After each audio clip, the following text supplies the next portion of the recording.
19 février, Nombre, chapitre 34, chapitre 35, chapitre 36.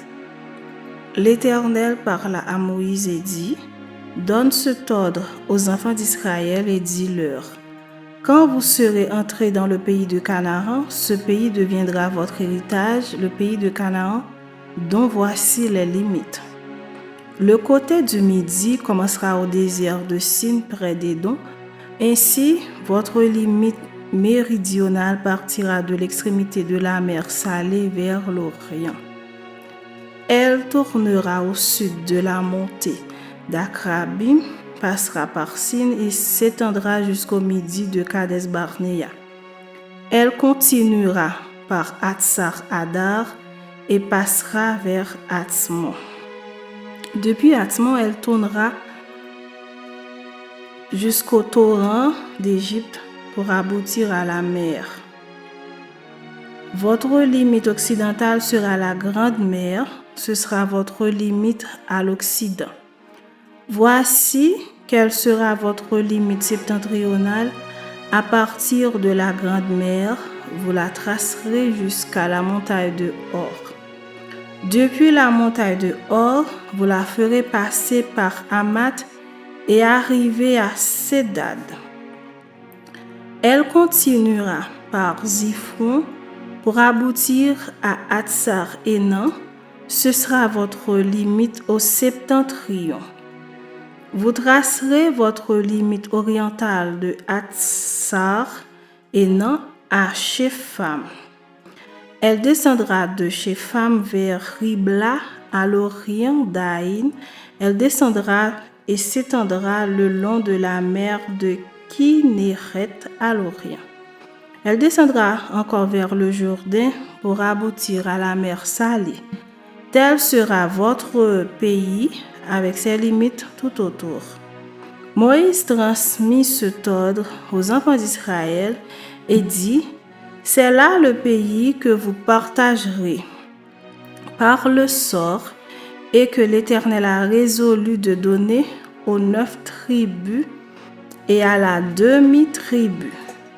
Car la tribu des fils de Ruben et la tribu des fils de Gad ont pris leur héritage selon les maisons de leurs pères.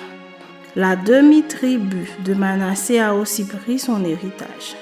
Ces 2 tribus et la demi-tribu ont pris leur héritage en deçà du Jourdain, vis-à-vis de Jéricho du côté de l'Orient.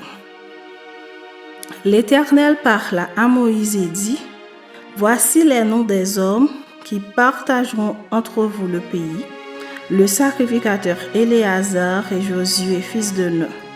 Vous prendrez encore un prince de chaque tribu pour faire le partage du pays. Voici les noms de ces hommes.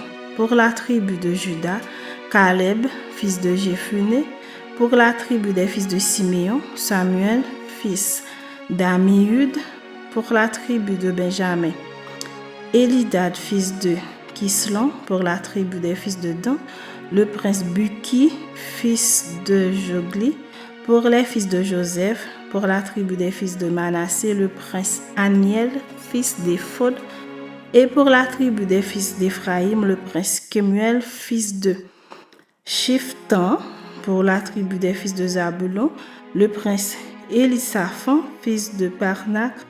Pour la tribu des fils d'Issachar, le prince Paltiel, fils d'Azan.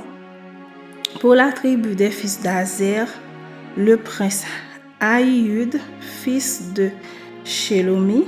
Pour la tribu des fils de Nephtali, le prince Pédaël, fils d'Amihud.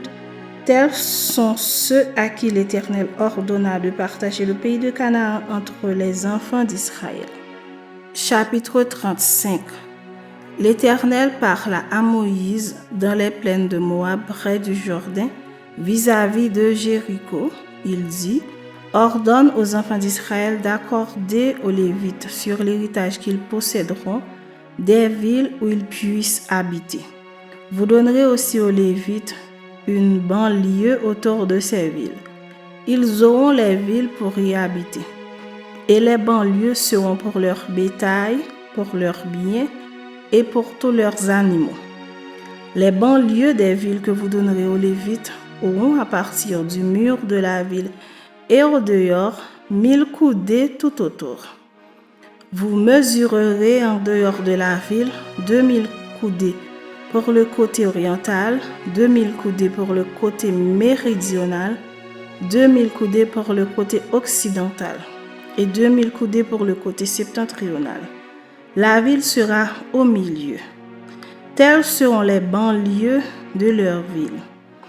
Parmi les villes que vous donnerez aux Lévites, il y aura 6 villes de refuge où pourra s'enfuir le meurtrier et 42 autres villes.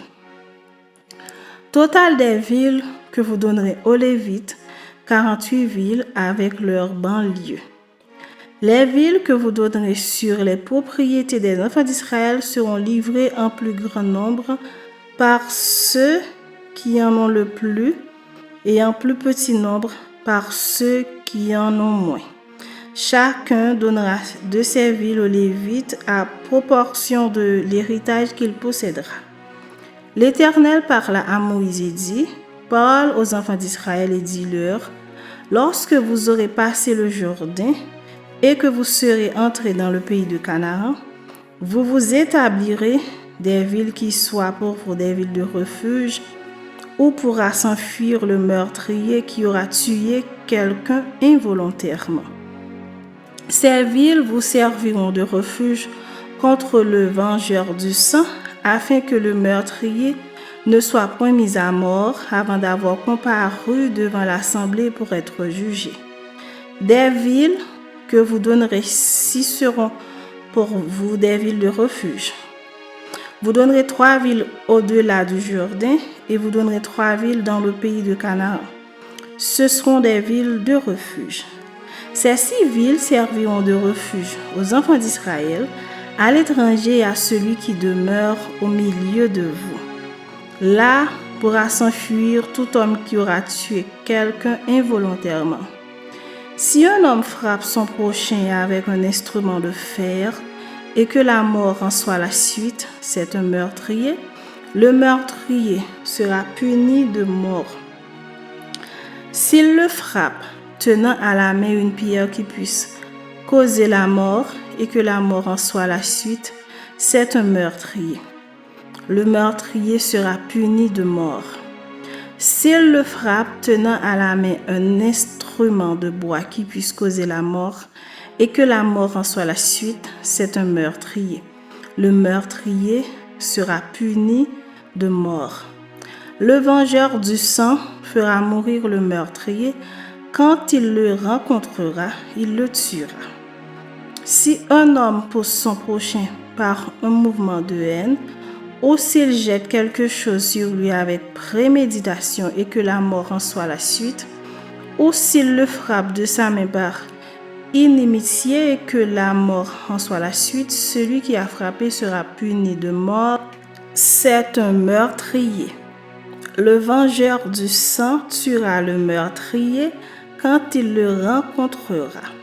Mais si un homme pousse son prochain subitement et non par inimitié, ou s'il jette quelque chose sur lui sans préméditation, ou s'il fait tomber sur lui par mégarde une pierre qui puisse causer la mort et que la mort en soit la suite, sans qu'il ait de la haine contre lui et qu'il lui cherche du mal, voici les lois d'après lesquelles l'assemblée jugera entre celui qui a frappé et le vengeur du sang.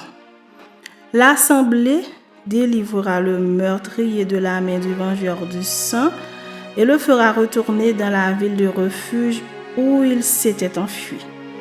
Il y demeurera jusqu'à la mort du souverain sacrificateur qu'on a oint de l'huile sainte. Si le meurtrier sort du territoire de la ville de refuge où il s'est enfui, et si le vengeur du sang le rencontre hors du territoire de la ville de refuge et qu'il tue le meurtrier, il ne sera point coupable de meurtre, car le meurtrier doit demeurer dans sa ville de refuge jusqu'à la mort du souverain sacrificateur. Et après la mort du souverain sacrificateur, il pourra retourner dans sa propriété. Voici des ordonnances de droit pour vous et pour vos descendants dans tous les lieux où vous habiterez. Si un homme tue quelqu'un, on ôtera la vie au meurtrier sur la déposition de témoins. Un seul témoin ne suffira pas pour faire condamner une personne à mort. Vous n'accepterez point de rançon pour la vie d'un meurtrier qui mérite la mort, car il sera puni de mort. Vous n'accepterez point de rançon qui lui permette de s'enfuir dans sa ville de refuge et de retourner habiter dans le pays après la mort du sacrificateur. Vous ne souillerez point le pays où vous serez, car le sang souille le pays. Et il ne sera fait pour le pays aucune expiation du sang qui y sera répandu que par le sang de celui qui l'aura répandu. Vous ne souillerez point le pays où vous allez demeurer et au milieu duquel j'habiterai, car je suis l'Éternel qui habite au milieu des enfants d'Israël. Chapitre 36. Les chefs de la famille de Galaad, fils de Makir, fils de Manassé, d'entre les familles des fils de Joseph, s'approchèrent et parlèrent devant Moïse et devant les princes, chefs de famille des enfants d'Israël. Ils dirent: L'Éternel a ordonné à mon Seigneur de donner le pays en héritage par le sort aux enfants d'Israël. Mon Seigneur a aussi reçu de l'Éternel l'ordre de donner l'héritage de Sélophchad, notre frère, à ses filles.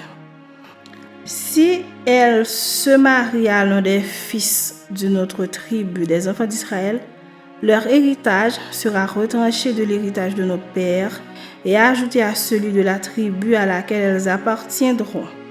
Ainsi sera diminué l'héritage qui nous est échu par le sort. Et quand viendra le jubilé pour les enfants d'Israël, leur héritage sera ajouté à celui de la tribu à laquelle elles appartiendront, et il sera retranché de celui de la tribu de nos pères. Moïse transmit aux enfants d'Israël les ordres de l'Éternel. Il dit: La tribu des fils de Joseph a raison. Voici ce que l'Éternel ordonne au sujet des filles de Sélophchad. Elles se marieront à qui elles voudront, pourvu qu'elles se marient dans une famille de la tribu de leur père. Aucun héritage parmi les enfants d'Israël ne passera d'une tribu à une autre tribu, mais les enfants d'Israël s'attacheront chacun à l'héritage de la tribu de ses pères. Et toute fille possédant un héritage dans les tribus des enfants d'Israël se mariera à quelqu'un d'une famille de la tribu de son père, afin que les enfants d'Israël possèdent chacun l'héritage de leur père. Aucun héritage ne passera d'une tribu à une autre tribu, mais les tribus des enfants d'Israël s'attacheront chacune à son héritage. Les filles de Sélophchad se conformèrent à l'ordre que l'Éternel avait donné à Moïse. Makla, Tirtsa, Ogla, Milka et Noa, filles de Sélophchad, se marièrent aux fils de leurs oncles. Elles se marièrent dans les familles des fils de Manassé, fils de Joseph, et leur héritage resta dans la tribu de la famille de leur père. Tels sont les commandements et les lois que l'Éternel donna par Moïse aux enfants d'Israël dans les plaines de Moab, près du Jourdain, vis-à-vis de Jéricho.